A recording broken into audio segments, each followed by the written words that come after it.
दोस्तों आज मैं फिर एक बहुत ज़बरदस्त गाना लेके आया हूँ और जिसका तर्ज है बस इतने कर राम जी दिल लागे न केहू और से। खेसारी जी का गाना है, बहुत ज़बरदस्त उन्होंने गाया है और धुन भी बहुत ज़बरदस्त है।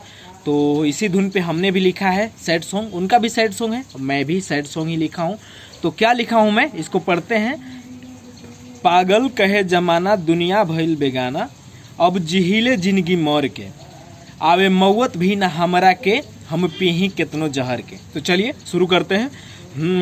पागल कहे जमाना दुनिया भइल बेगाना, भइल के जगह लागे भी लगा सकते हैं। पागल कहे जमाना दुनिया लागे बेगाना, अब जिहिले जिंदगी मार के,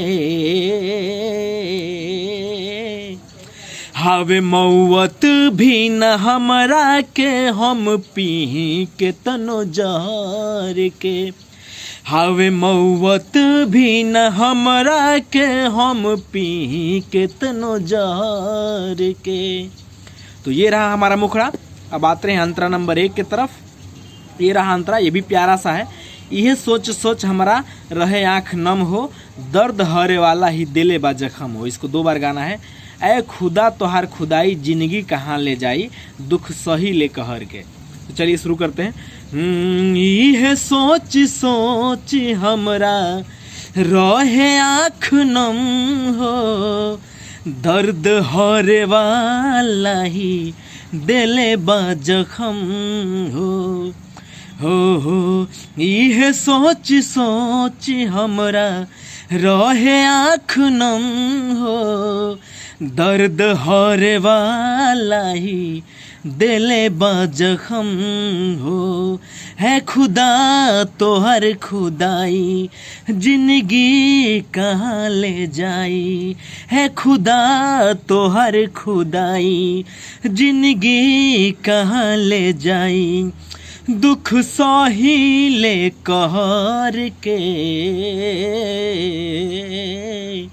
हावे मौत भी न हमरा के, हम पीही कितनो जहर के, हावे मौत भी न हमरा के, हम पीही कितनो जहर के।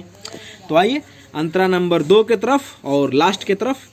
तो ये है घुट घुट के जियतानी याद में सनम के, क्रिया खैले रहली रहब जन्मो जन्म ले। ये भी 2 बार है। जिंदगी भइल आवारा, जिंदगी भइल गंवारा, गंवारा है ये। जिंदगी भइल गंवारा मनवा भइल आवारा, जान तोहरा ए शहर में। तो इसको भी शुरू करते हैं। घुट घुट के जियतानी याद में सनम के, क्रिया खैले रहली रहब जन्मो जन्म ले हो। घुट घुट के जियतानी याद में सनम के, क्रिया खैले रहली रहब जन्मो जन्म ले। जिंदगी भइल गवारा मनवा भइल आवारा, जिंदगी भइल गवारा मनवा भइल आवारा, जान तोहरा ये शहर में, हावे मौत भी न हमरा के, हम पीही कितनो जहर के, हावे मौत भी न हमरा के, हम पीही कितनो जहर के। तो ये रहा दोस्तों हमारा 2 अंतरे का प्यारा सा सॉन्ग।